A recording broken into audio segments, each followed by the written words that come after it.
Good morning. कल हमने P block शुरू किया था, उसमें वर्ग 15 नाइट्रोजन परिवार शुरू किया था। नाइट्रोजन परिवार के 5 सदस्य, इनके बारे में 5-6 बातें बताई गई। पहला उपस्थिति, दूसरा इलेक्ट्रॉनिक विन्यास आप सभी वर्ग के याद कर लें, 15, 16, 17, 18, क्योंकि इन विन्यास में क्वेश्चन आ जाता है। इसलिए खाली समय जब टाइम मिले, एक का याद हो गया, 15 वर्ग का आगे अपने आप याद हो जाए, क्योंकि पी ब्लॉक में एक एक इलेक्ट्रॉन बढ़ाना होता है। वैसे +1 में विन्यास मैंने आपको सिखा दिए थे। उसके बाद परमाणु आकार, परमाणु त्रिज्या कि वर्ग में किस प्रकार परमाणु आकार परिवर्तित होते हैं। चौथा पॉइंट आयनन एंथैल्पी, उसमें ये भी बताया गया कि आवर्त में बाएं से दाएं बढ़ने पर आयनन एंथैल्पी का मान बढ़ता है, लेकिन अपवाद क्या बताया, वर्ग 16, यानी वर्ग 16 की आयनन एंथैल्पी वर्ग 15 से कम होती है। जवाब कल हमने आपको अच्छी तरह से बता दिया। उसके बाद नेक्स्ट गुण आता है इसमें ऑक्सीकरण अवस्था, जो भी है 5वां छठा जो भी है ऑक्सीकरण अवस्था।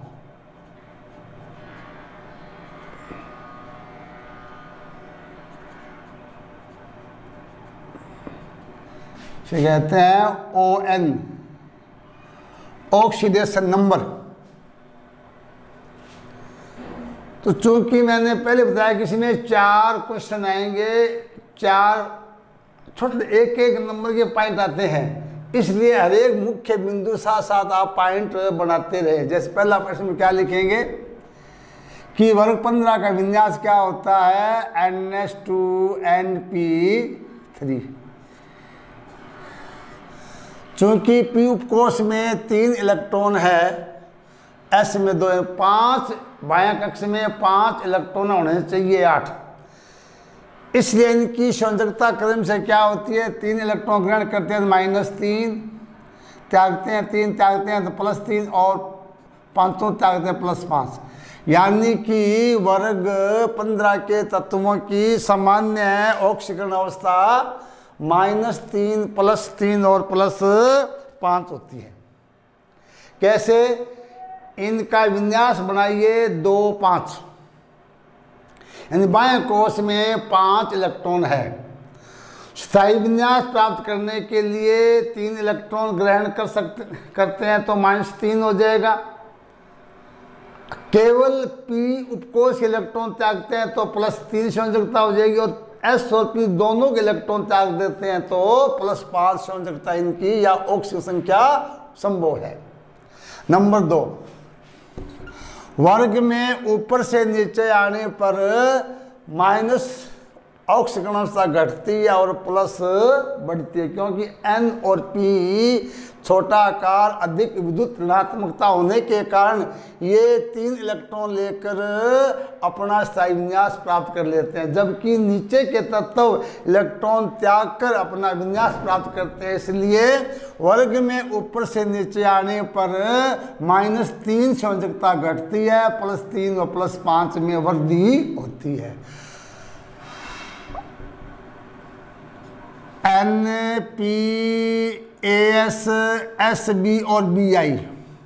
तो यहाँ क्या है, SB और BI, यहाँ क्या है, +3 +5, अंत में क्या है, +3 स्थायी, +5 से घटकर फिर +3 स्थायी हो जाती है। यानी कि अधिक परमाणु क्रमांक एंटिमनी और बिस्मिथ के बायां कोष के P इलेक्ट्रॉन भाग लेते हैं, S कक्ष के दोनों इलेक्ट्रॉन बंद में भाग नहीं लेते हैं। इसे क्या बोलते हैं, अक्रिय युग्म प्रभाव। आ जाता है कि वर्ग 15 में अधिक परमाणु क्रमांक वाला तत्व +5 की अपेक्षा +3 ऑक्सीकरण से अधिक स्थायी क्यों होती है, क्योंकि इनमें अक्रिय इलेक्ट्रॉन युग्म प्रभाव पाया जाता है।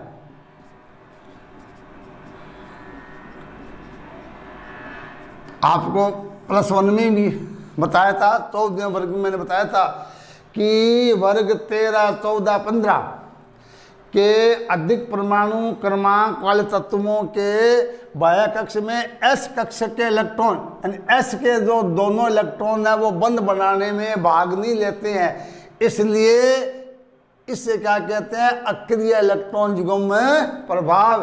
केवल p उपकोष के इलेक्ट्रॉन ही त्यागते हैं, यही कारण है कि Bi+3 स्थायी होता है जबकि Sb का +5 अधिक स्थायी होता है।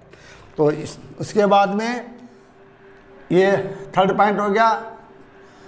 चौथा इसमें और याद कर लो कि नाइट्रोजन का छोटा आकार और उच्च ऋणात्मकता होने के कारण इसमें C और O या स्वयं N के साथ, नाइट्रोजन स्वयं के साथ, कार्बन और O के साथ p बंद बनाने की सामर्थ्य रखती है। जैसे N triple bond N, C triple bond N double bond O, ये केवल नाइट्रोजन में गुण पाया जाता है, फास्फोरस, आर्सेनिक, एंटीमनी, Bi में नहीं पाया जाता है। तो यहाँ भी ये पॉइंट पूछ लेते हैं कि किस नाइट्रोजन परिवार के किस सदस्य में बहुबंध बनाने का सामर्थ्य होता है। उत्तर क्या आएगा, केवल नाइट्रोजन परमाणु में, क्योंकि इसका आकार छोटा होता है, उच्च विद्युत ऋणात्मकता होती है। इस कारण यह केवल p बंध बनाने की सामर्थ्य रखती है। उसके बाद में 4 और 5वां पॉइंट इसमें दे देंगे कि नाइट्रोजन अधिकतम ऑक्सीकरण अवस्था +4 ही दर्शाता है, जबकि अन्य तत्व +5 ऑक्सीकरण अवस्था भी दर्शाते हैं। ऐसा क्यों कि नाइट्रोजन में रिक्त डी कक्ष का अभाव होता है, जबकि अन्य तत्वों में 3D, 4D, 5D, 6D रिक्त डी कक्ष के कारण ये अपनी ऑक्सीकरण अवस्था +5 तक दर्शा देते हैं। तो ये इसमें 5 क्वेश्चन आपको याद करने हैं। 5 क्वेश्चन कौन कौन से हो गए, ध्यान से सुन लीजिए, दोबारा मैं फिर रिपीट करता हूं। नंबर 1, नाइट्रोजन परिवार के सदस्यों की ऑक्सीकरण अवस्था क्रमशः -3, +3 और +5 होती है। दूसरा, वर्ग में ऊपर से नीचे आते हैं -3 ऑक्सीकरण अवस्था घटती है, प्लस में वृद्धि होती है। अतः NO3 के अलावा अन्य तत्व +3 और +5 ऑक्सीकरण अवस्था भी दर्शाते हैं। 3rd पॉइंट, एंटीमनी और विस्मित तत्वों में बाह्य कोश के केवल p कक्ष के इलेक्ट्रॉन बंध में भाग लेते हैं, इस कारण इनकी स्थायी ऑक्सीकरण अवस्था +3 होती है, 5 नहीं होती है।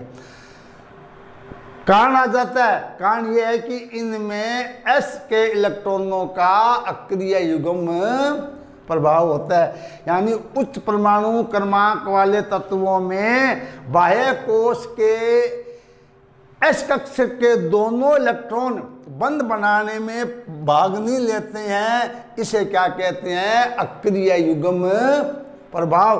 तो क्वेश्चन आ जाता है, अक्रिय युग्म प्रभाव क्या है, किस वर्ग के तत्वों में पाया जाता है, ये इसकी परिभाषा है। वर्ग 13, 14, 15 में यह प्रभाव पाया जाता है।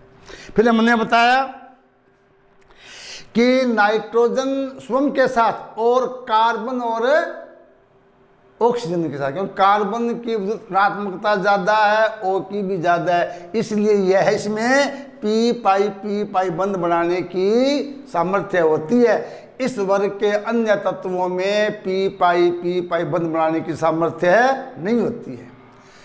फिर अंत में क्या बताया कि नाइट्रोजन ही एक ऐसा तत्व है जो +4 तक ऑक्सीकरण अवस्था दर्शाता है, जबकि अन्य तत्व +5 ऑक्सीकरण अवस्था दर्शाते हैं। कारण नाइट्रोजन में जो दूसरे आवर्त का सदस्य होने के कारण इसमें रिक्त डी कक्षक का अभाव होता है, जबकि अन्य सभी तत्वों में रिक्त डी कक्षक पाए जाते हैं। इस कारण वो +5 तक ऑक्सीकरण अवस्थाएं दर्शाते हैं। तो ये तो याद करना था ऑक्सीकरण अवस्था के बारे में।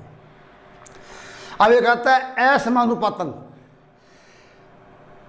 मतलब क्या होता है कि कुछ तत्व ऐसे होते हैं जब उनकी रासायनिक अभिक्रिया होती है तो उसमें 2 उत्पाद बनते हैं, तो उसमें इसका ऑक्सीजन संख्या 2 अलग अलग हो जाता है, नेगेटिव और पॉजिटिव हो जाता है। इसे क्या बोलते हैं? असमानुपातन। जैसे नाइट्रस संबल होता है इसका एक HNO2, इसको जब गर्म करते हैं या नाइट्रिक अम्ल और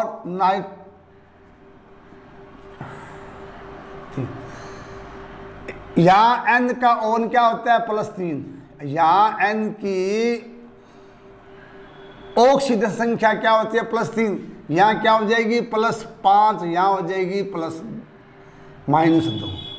क्या हो जाएगी? -2। अब देखिए कि नाइट्रोजन की +3 ओन से बढ़कर तो 5 हो जाती है, घटकर 2। तो इस प्रकार की जो समीकरण होती है इसे क्या बोल देते हैं? असमानुपातन। तो परीक्षा आ जाता है एक असमानुपातन अभिक्रिया का समीकरण दीजिए, तो नोट कर लीजिए, लिख लो पर असमानुपातन। असमानुपातन अभिक्रिया ऐसे आपके पाठ्यक्रम में 3-4 अभिक्रियाएं हैं, एक तो है नाइट्रोजन की। तो ये था ऑक्सीकरण संख्या। उसके बाद है क्रियाशीलता।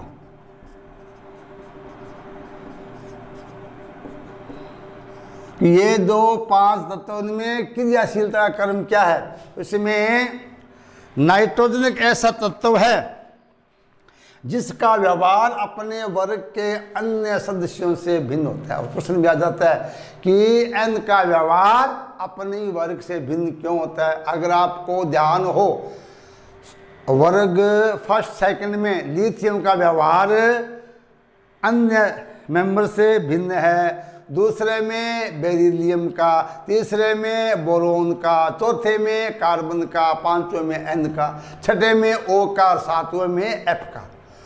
तो यहाँ आपको बोर्ड में 1 नंबर का क्वेश्चन पूछा जा सकता है क्या कि क्यों अपने पाठ्यक्रम में क्या वर्ग 15 में क्या N है, 16 में O, 17 में F है, कि N का व्यवहार अपने ही वर्ग से भिन्न क्यों होता है? O का व्यवहार और F का व्यवहार। क्वेश्चन 3 है, जवाब तीनों का एक ही है परीक्षा में, क्योंकि इन वर्गों में इनका व्यवहार भिन्न होता है। कारण पूछे, कारण में 4 पॉइंट देने, इसमें चाहे 2 तो अवश्य दें। कौन कौन से? नंबर 1 आकार छोटा, पहला क्या है? इनका आकार छोटा। नंबर 2 उच्च विद्युत ऋणात्मकता।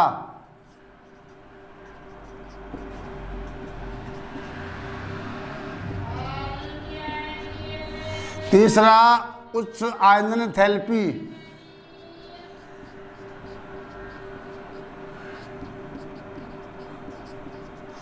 और चौथा रिक्त डी कक्षक का अभाव। रिक्त डी कक्षक का अभाव। तो आपको एक क्वेश्चन हर हालत में बोर्ड में आता है NOF का, अगर भूल जाए तो एक चीज याद कर लेना कि इसमें रिक्त डी कक्षक का अभाव होता है। बहुत से गुण आएंगे, उसमें भिन्नता होगी, उसमें ये फैक्टर सबसे अधिक कार्य करेगा। अगर आप भूल जाए लिख देंगे कि नाइट्रोजन कह दो, ऑक्सीजन कह दो, फ्लोरीन कह दो, इनमें रिक्त डी कक्षक का अभाव होता है। यानी ये 4 पॉइंट ऐसे हैं जो N को अपने अन्य सदस्यों से भिन्न व्यवहार दर्शाता है। बात समझ गए? फिर सुन लीजिए। प्रश्न है कि नाइट्रोजन का व्यवहार अपने ही वर्ग के सदस्यों से भिन्न क्यों होता है? इसमें 4 बातें दी। नंबर 1 नाइट्रोजन का आकार छोटा है। नंबर 2 उच्च विद्युत ऋणात्मक है। नंबर 3 उच्च आयनन एंथैल्पी है। नंबर 4 रिक्त कक्षक का अभाव है। इन 4 गुणों के कारण नाइट्रोजन का व्यवहार अपने ही वर्ग में अन्य सदस्यों से भिन्न होता है। उसके बाद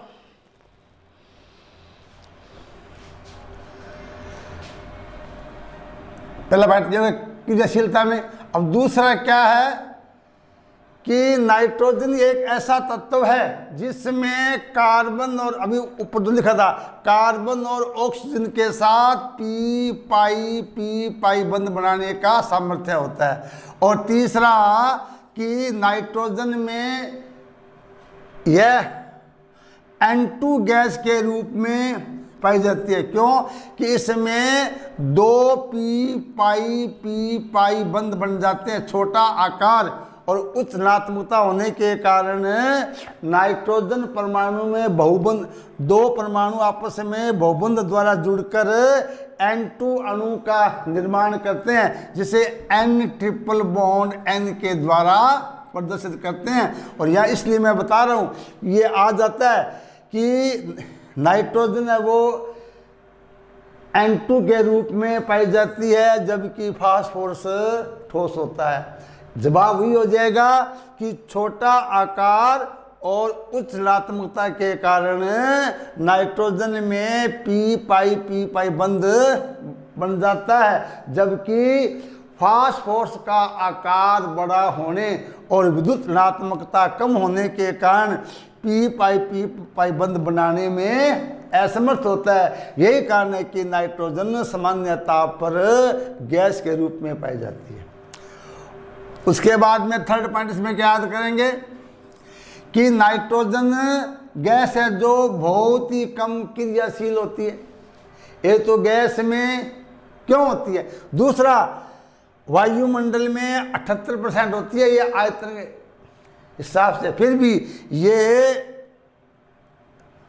क्रियाशील नहीं है। अब आ जाता है कि नाइट्रोजन गैस अक्रियाशील क्यों है? कारण यही है चूंकि इसमें 3 आबंध होते हैं और इन आबंध को तोड़ने के लिए अधिक ऊर्जा 941.4 किलो जूल प्रति मोल ऊर्जा चाहिए। इसीलिए क्या होता है, नाइट्रोजन एक कम सक्रिय है या कम क्रियाशील गैस है। तो यहाँ 2 क्वेश्चन बन गए। क्या कि नाइट्रोजन सामान्य ताप पर कम क्रियाशील क्यों होती है?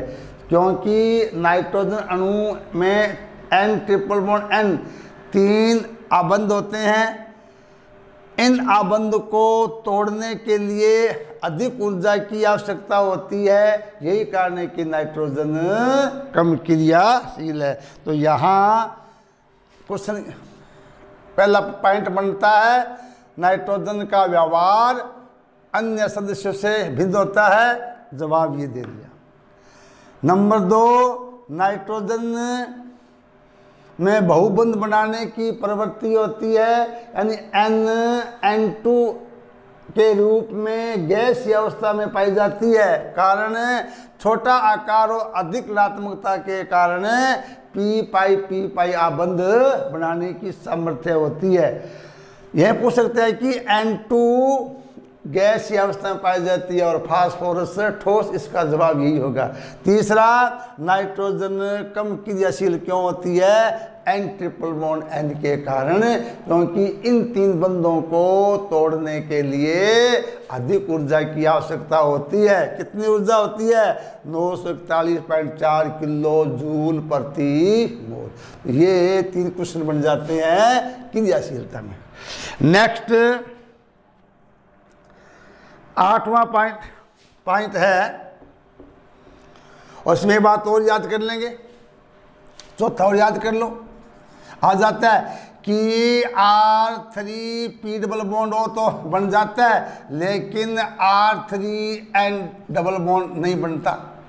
यहाँ चौथा पॉइंट ये है कि R3PO बंध बनता है, लेकिन R3NO नहीं बनता। तो यहाँ क्या होता है, क्योंकि नाइट्रोजन में रिक्त कक्षा का अभाव होता है, इस कारण इसमें R3NPO संभव नहीं है, जबकि फास्फोरस में रिक्त डिकोष होने के कारण R3PO बंध बन जाता है। यही कारण है कि R3PO संभव है और R3N संभव नहीं है। तो ये 4 क्वेश्चन याद रखेंगे, क्रियाशीलता में 4 में से एक क्वेश्चन पूछा जा सकता है।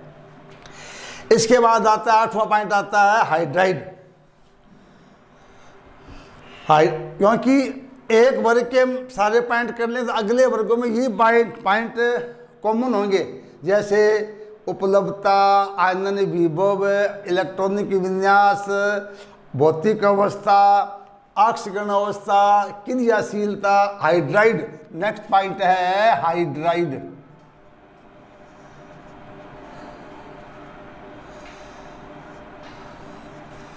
अब बताओ हाइड्राइड क्या होता है, आपको ध्यान होगा +1 में कराया आपको।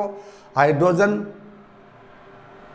और तत्व से बना यौगिक hydride, hydride, oxide, halide, carbide, nitride. तो इसकी परिभाषा इसी नाम में ही होती है। हाइड्राइड मतलब वे द्विअंगी यौगिक जो केवल तत्व और हाइड्रोजन से बने हाइड्राइड कहलाते हैं। ऑक्साइड वे द्विअंगी यौगिक जो केवल तत्व और ऑक्सीजन से मिलकर बने होते हैं। हैलाइड वे यौगिक जो केवल हैलोजन और तत्व से मिलकर बने होते हैं। यानी कि उस परिभाषा उस नाम के अंदर ही दी होती है। तो हाइड्राइड का मतलब क्या होता है कि तत्व और हाइड्रोजन से बने द्विअंगी यौगिक को हाइड्राइड कहते हैं। अब यहाँ वर्ग 15 में लेना है अपने। नंबर 1 पॉइंट क्या लिखेंगे कि वर्ग 15 के तत्व हाइड्रोजन से क्रिया कर EH3 प्रकार के हाइड्राइड बनाते। E क्या है तत्व, H क्या हाइड्रोजन। कैसे, NH3, E क्या है तत्व N, PH3,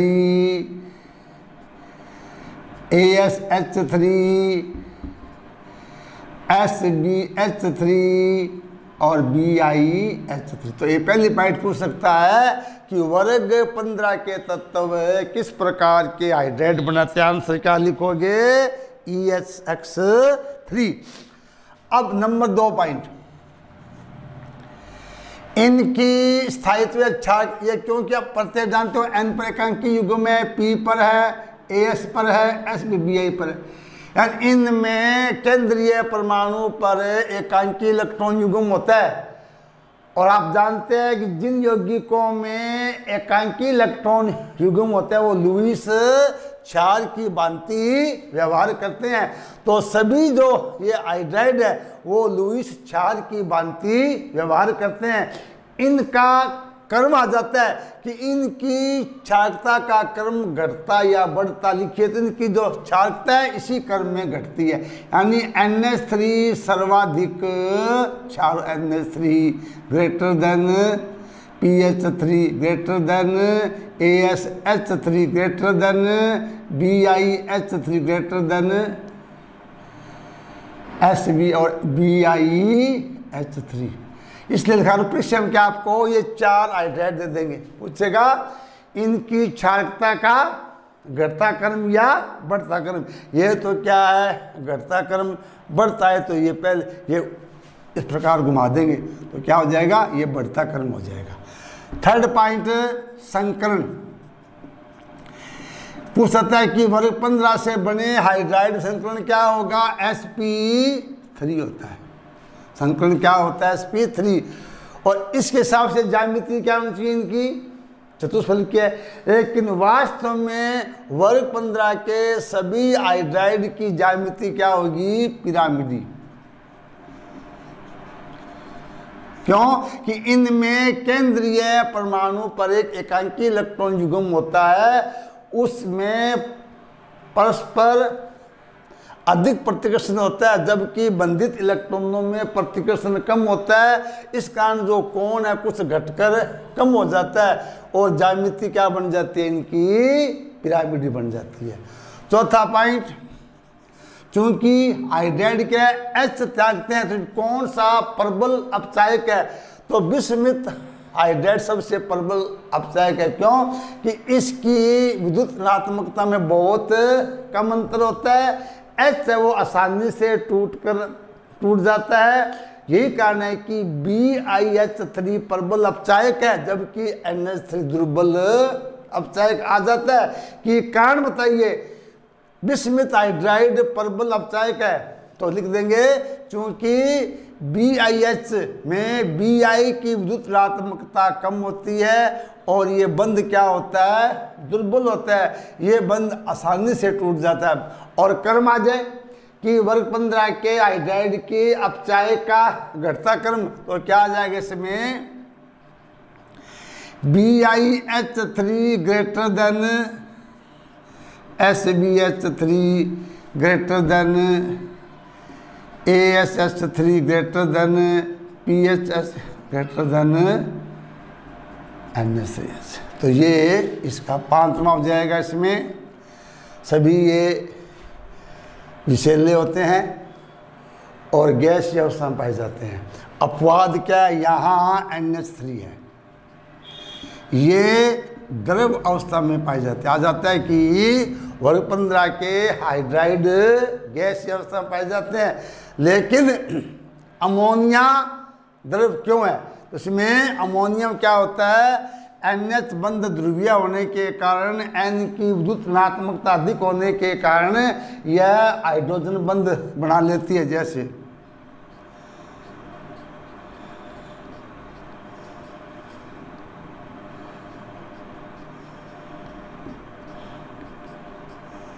यही कारण है कि अमोनिया जल में विलय भी होती है और इसका क्वथनांक भी अधिक होता है। तो ये हाइड्राइड में 5 क्वेश्चन बनते हैं, 5 में एक क्वेश्चन आपको पूछ लिया जाता है। 9वां पॉइंट आता है ऑक्साइड।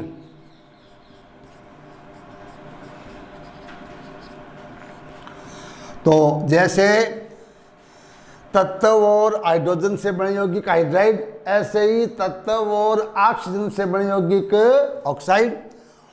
नंबर 1, वर्ग 15 के तत्व 2 प्रकार के EO3 और EO5, यानी कि ये तत्व 2 प्रकार के ऑक्साइड बनाते हैं। कौन सा, जैसे E2O3 और E2O5 है।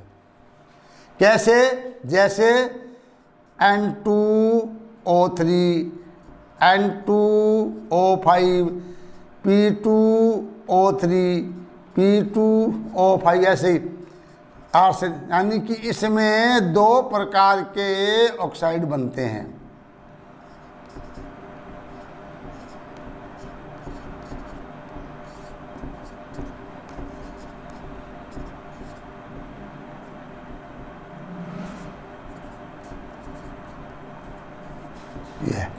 अब पूछ ले कि N से कौन कौन से ऑक्साइड होते हैं, nitrogen trioxide, nitrogen pentoxide.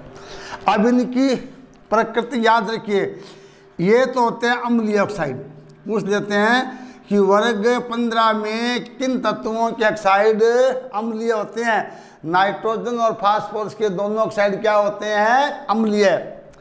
Arsenic और एंटीमनी ऑक्साइड क्या होते हैं, क्षारीय। और सॉरी उभयधर्मी, क्या होते हैं, उभयधर्मी।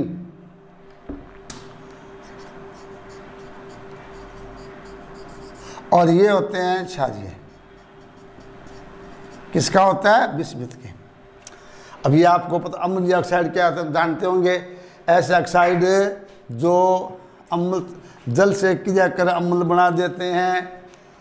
उभयधर्मी अम्ल और क्षार दोनों से क्रिया करते हैं। क्षारीय जल से क्रिया कर क्षार बनाते हैं। अपने वर्ग 16 में आएंगे ऑक्साइड, अम्लीय ऑक्साइड, क्षारीय ऑक्साइड, उभयधर्मी ऑक्साइड। यहाँ इतने याद करना है कि वर्ग 15 में तत्व दो प्रकार के ऑक्साइड बनाते हैं, E2O3, E2O5। जैसे ये उदाहरण है, कौन से अम्लीय, कौन से क्षारीय, कौन से उभयधर्मी, ये बात हमें याद रखनी है। और लास्ट 10वां गुण आता है एलाइड।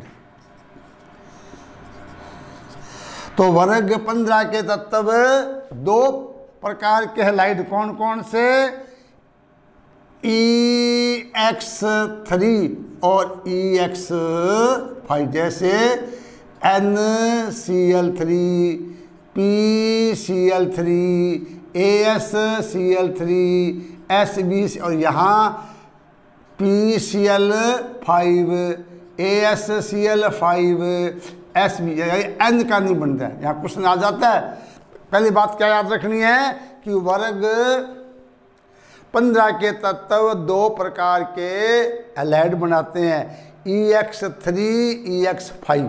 और सभी जो हैलाइड है वो क्या होते हैं, सहसंयोजी होते हैं। संकरण इसमें क्या होता है, sp3, और यहाँ होता है sp3d। ये पूछ लिया जाए कि जो EX3 हैलाइड में sp3 संकरण होता है और EX5 में sp3d5, क्योंकि यहाँ NCl5 नहीं बनता, आ जाता है। कारण बताइए, NCl5 बनता है और PCl5 नहीं बनता है। उसका कारण यही है कि नाइट्रोजन में रिक्त द्विकक्षक का अभाव होता है, जबकि अन्य तत्वों में द्विकक्षक पाए जाते हैं जो बंध बनाने में भाग लेता है sp3d संकरण के द्वारा। यहाँ 5 बंध बन जाते हैं। यही कारण है कि N के अलावा अन्य सभी तत्व पेंटा हैलाइड का निर्माण करते हैं। और सारे हैलाइड क्या होते हैं, सहसंयोजी होते हैं। एक अपवाद है, वो कौन सा है, विस्मित ट्राइफ्लोराइड। ये ऐसा हैलाइड क्या होता है, आयनिक। इसके अलावा सभी हैलाइड क्या होते हैं, सहसंयोजी। तो यहाँ 4 क्वेश्चन बन गए। नंबर 1, दो प्रकार के हैलाइड। नंबर 2, उदाहरण। नंबर 3, NCl5 नहीं बनता। नंबर 4, सभी सहसंयोजी, अपवाद BiF3। तो आज का एपिसोड यहाँ तक। Thank you.